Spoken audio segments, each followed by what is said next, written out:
Welcome to today's episode of Confessions of a Cleaning Business Owner. And today we're going to have a bit of a discussion around those super busy people. And it is a question of if you're in a super busy stage in your life and in your business, are you growing? Is life going to get better? Or are you in fact caught in a never-ending trap where this is going to stay like this forever? So that's really hard if someone's stuck there to be asked this question. It's quite triggering there, Diane. So why are we talking about this today? So we're talking about it because tonight I'm presenting a masterclass to our DCBM members, which is, the title is Profit and Lifestyle. You can have both. So it's really talking about, whether we can build a great business and build a great life at the same time, because it always seems to me like there's this seesaw going on, or maybe it's a roller coaster, but seesaw, let's use the seesaw, is that, if we've got a good business, then our life seems to go to pot, and then vice versa. We're not focusing on our health. We're not having time for family. And I don't think the sacrifice is always worth it. And I think people just get caught in this trap of thinking that they've got to keep hustling, keep working. And I just think that that's not the way to build a great business. So I sometimes wonder if I'm the right person to talk to about this, because if I look at my life, and I've said this to you frequently, I feel like I'm working endlessly, not just on the cleaning business, on other things as well. But then I do build in, I have the freedom to do whatever I want, whenever I want. So I do have that freedom. But that's not true for a lot of people, is it? And actually, is it that we want to work less and chill out more? What is it that we should be aiming for? Well, I think it's different for everybody. When I train people on systemizing businesses, I always say to them, I need to systemize my business because I'm fundamentally lazy. I love business, but I'm fundamentally lazy. I actually want it to work so that I don't have to, and I can do other things, whether that's another business or relaxing or whatever it is.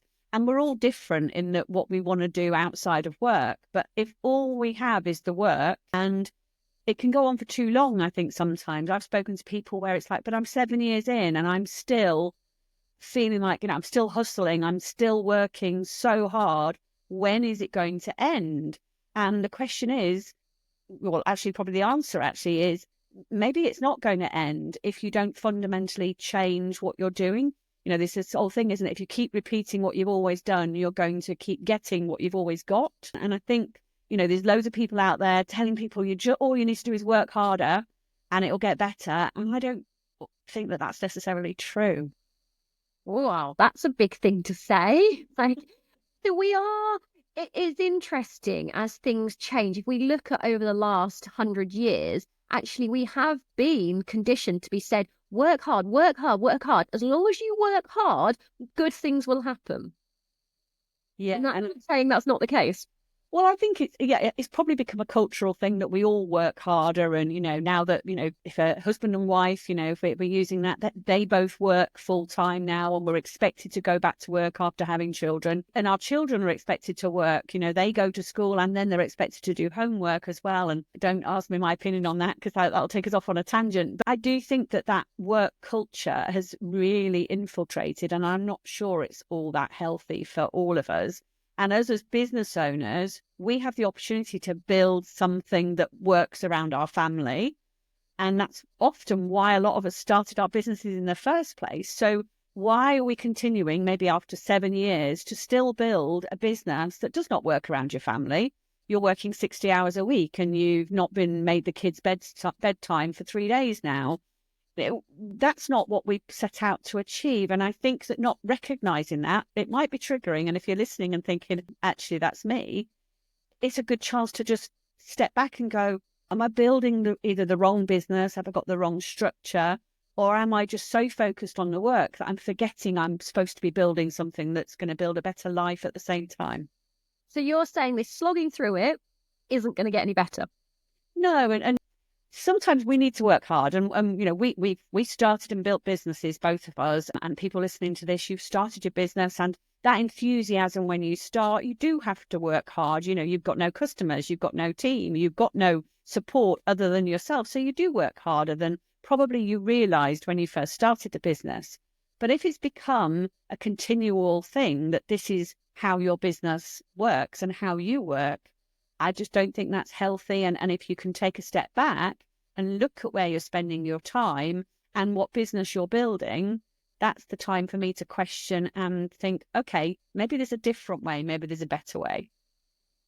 Okay, so I'm going to ask you a question. I don't know if this follows your topic that you're going along, but what a lot of people struggle with, maybe they're already working 25 hours a week, which is all they can fit in between the school hours. They have a team of 2 or 3 people. They're not making enough money to stop cleaning that 25 hours a week. They're already pushed because they're already doing the accounts, the payroll, and everything on top of that. Are you telling me that they should work less, work more? What should they do if they're in that situation? I suppose I'm not telling anybody to do anything really, in that I'm just asking people to question what they're building and is it going to work for their life outside of the business as well. Somebody that's in the situation that you just described, it can almost feel like, and actually it can be the reality, that they're making less money now than they were before they had those 2 or 3 members of staff. And we've discussed this on podcasts, haven't we, where sometimes a high paid solo cleaner is a better business model than a business that's got 3 or 4 staff and the owner's still out cleaning, because that means that those 25 hours of cleaning, they're not just doing 25 hours of cleaning, are they? If they're managing a team and the customers that are being serviced by that team, they're probably working another 20 hours or so outside of the cleaning. And that's where the impact on family comes in. And I worry that without changing that, that's going to continue no matter how big their team gets. They're just going to get more and more overworked. Whereas actually, if you can stop now, right now, listening to the podcast or the masterclass tonight, and just take a step back and go, okay, what am I spending my time on doing? How can I put strategies in place to improve that, so that rather than trying to grow yourself out of a problem, you're growing into a better business? Okay, so this all makes sense to me, but there's a few bits you haven't mentioned there. So it is taking that short-term pain. If you're working 25 hours a week, you're going to have to shrink it. If you need to grow your business, you have to take that short-term financial hit in order to grow it bigger in future, isn't it? Yeah, and one of the things that I'll talk about in the masterclass tonight is about eliminating some of the things that are stealing your time. Some of the things that are just, even whether it's a client that's causing you issues, a client that's constantly cancelling, always paying late, maybe they should be eliminated from your schedule. Maybe you should not be servicing that client, or a team member that's constantly calling in sick and letting you down at the last minute. Maybe they, should cut your losses and they should be eliminated from the schedule as well. So sometimes we have to make those hard decisions about what is serving the business and your life and what isn't, and get rid of them. Sometimes you should just simplify things a little bit. Maybe you're trying to be all things to all people. Maybe you're offering too many different kinds of services. Maybe you're offering monthly cleans, 4 weekly cleans, 3 weekly cleans, fortnightly. Maybe you're offering too many different variations, which is causing you logistical challenges and therefore taking away your time. Maybe you should shrink your geography, simplify the area that you cover. I know certainly when I first started, we were covering within a 15-mile radius. Now we cover within a 10-mile radius. I know you cover within a 5-mile radius because you're a much more 3-mile. You're a much more populated area. That's a way of simplifying the business while still building it and growing it. And of course, the less mileage that you cover, the more profitable your business will be, but also the less you're spreading yourself out. And I remember years ago when I worked for Action Coach and people would talk about growing businesses, and often it was people had grown a business to a point that their arms would reach, that's the business that they could manage, and then they would stuck there, and that's where they felt they had to stay because they didn't change anything about the way it was structured. They just thought, I'll keep building it until I can't cope anymore. Whereas the business actually can grow as big as we want it if we've got all those good structures in place as we grow. Okay, give us some tips then. What do we need to do? So really, it's that simplification. It's the getting rid of things that you shouldn't be doing. There's some automation that you can use, absolutely, whether it's scheduling software, or we've got one of our DCBM partners, DocFlight, who can automate some of the paperwork, which most of us as cleaning business owners hate. But automation is only part of it. Obviously, learning to delegate is great, but only if you've got good processes in place in order to be able to do that. The other key one that I'm going to talk about tonight is boundaries. I think often as the business owner and the one that's so passionate about the business, in the early days, we feel like we've got a connection with everybody, with all of our clients, with all of our team, and we spread ourselves a bit too thin, and we don't have boundaries around our personal time. Also, another thing is to actually put personal things into your diary.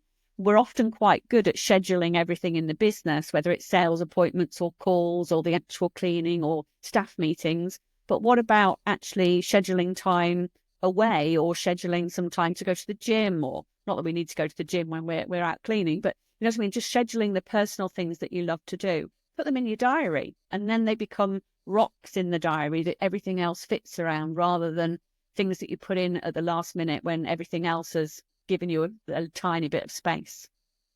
So you mentioned there a particular focus on boundaries. And if I just pick up on that a second, because this is an interesting one, because it's easy to say boundaries. I have boundaries. Oh, I'm struggling with my boundaries. It's really, really hard to fundamentally change who you are, because we get into cleaning because we like helping people and we want to make a difference. And you are now saying, oh, put in these boundaries, don't care about people. And that's fundamentally against who some of us are. I'm not saying, I think you're right. A lot of us are in this industry because we care about people. The reason we run the DCBN is because we care about the industry and the people within it. But you can also care about yourself as well. And I think sometimes, and as mums, we often do this. Our children are always, immaculately turned out, hopefully, well fed and looked after. But maybe our diet and our health is not quite as good as it should be. But because we're busy, we're not thinking about ourselves. And I think it's the same with your business. It's all right to care about your customers. It's all right to care about your team and be completely passionate about your business, which for a lot of us is our baby as well. But you've got to care about yourself as well. And so having these strategies to put things in your diary to make sure you do look after yourself, whether it's having a massage or having your nails done or whatever it is that helps you relax and give you some self-care and look after your own mental health. And also, as a business owner, if you are not strong and healthy and feeling positive and focused, that will have an effect on your business. So it's all right putting everything into your business, but not at your own expense, because long term, that's not sustainable. You'll just burn out, you'll become overwhelmed, and you'll get to the point where actually you want to quit your business because it's not serving you or your family or your life anymore. So one of the things I want to ask you about, because I speak to a lot of people, and there are some that go, I do this and I want my goal, and it is to go on holiday to Barbados every year, and they have really clear goals. Other people are doing it just to survive. And actually, this is what pays their day-to-day bills. And the idea of going for a massage every month and getting their nails done is totally impractical. And actually, they just want to get through it. So how do these kind of people go, well, actually, it's all very well you're saying I need more me time. How am I possibly supposed to do that? I am literally I'm barely earning enough money just doing this. And we talk about that in the masterclass, actually, because we talk about survival pricing versus pricing for profit as an example. And survival pricing is where often you're only charging what you believe customers will pay. And that's one of the pitfalls of that kind of pricing. Or you're pricing what your competitors are charging. And as we know, when we've surveyed the industry and we look at outside of DCBN members, the average seems to be about £18.50 an hour. That's survival pricing, because as you grow a business, that's not necessarily as sustainable as, for instance, our members who charge around the £24 plus VAT mark. So that can be a problem. And when I'm sort of talking about things that you like to do outside of work, actually it might just be taking the kids to the park. That doesn't cost anything. But if you never have that time, maybe somebody else is always picking the kids up from school, whether it's grandma, and I remember when I had a job, that was what would happen with my daughter, was she would go to grandma's after school. Well, sometimes on a Friday, it'd be nice for you to pick the kids up and take them to the park. It's not always me time and self-care. Sometimes it's family time, but that can be self-care as well, can't it? Because that gets rid of that guilt that we have of working when we believe that we should be with our children. There's lots of ways that we can make sure that we structure everything in our business to have a better life as well. I always think it's quite interesting when you're saying about survival pricing, because the biggest fear of people is they'll lose customers if they put their prices up. And I always look at the numbers and go, good, good. Imagine you had 20% more free time, the same amount of money and 20% more free time. Good. Like, you could have a day off a week. Yes, you'd lose customers, but you'd earn the same amount and have a day off. And they're like, wow, that could happen. I'm like, yep, really simple. And it's always interesting, that conversation, isn't it? Because there is literally, I can say to them, okay, so if you put your prices up by £3 an hour, you could work 5 less hours a week and make the same money. So that means that when you lose those 2 clients that don't want to pay the increase, it doesn't matter because you're earning exactly the same. And if you then take on 2 new clients, you're earning more for the same hours. So, that's the thing about pricing for profit, is it's got to be set around how much money your business needs to make to survive plus profit. If you're only in survival mode for pricing, and then that's all you're going to get, unfortunately. So if someone is in what you're describing as survival mode, where, they're working, they're earning enough to survive, that's it, what should they do? Reach out to us, I suppose, would be my first advice. We're here to help, whether it's, I often do discovery calls for non-DCBM members where they can find out a little bit about membership, but also I can often help them there and then with one of their biggest challenges. So that can be, a really useful way of getting started making the change. But also, just really thinking about those time stealers, I suppose. Where are you spending your time? And also stepping back, and you talked about people that don't set goals, stepping back and actually thinking, what do I want to create here? Or am I just working for work's sake? Am I building something, or is it just that hamster wheel? And how do you know if you're on the hamster wheel? I suppose when you start thinking, why am I doing this? That's usually the question that people are. Or you start going on Indeed and thinking, well, maybe there's a job out there for me instead. That's probably when people will really realise that maybe they've either been building it in the wrong way or not building something that really serves them and thinking they've had enough. Okay, let me put a question to you. I obviously go on social media quite a bit and I've been exposed to it. Hustle culture. Okay. This is one of your favourite topics, isn't it? And you and I think a little differently on this one. Tell me, first of all, what is hustle culture and what's your thoughts on it?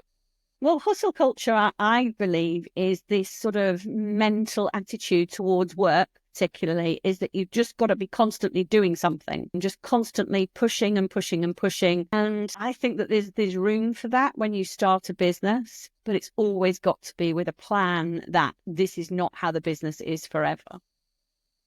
Okay. Whereas I think the hustle culture is that if you're not working, then you're doing nothing. All right.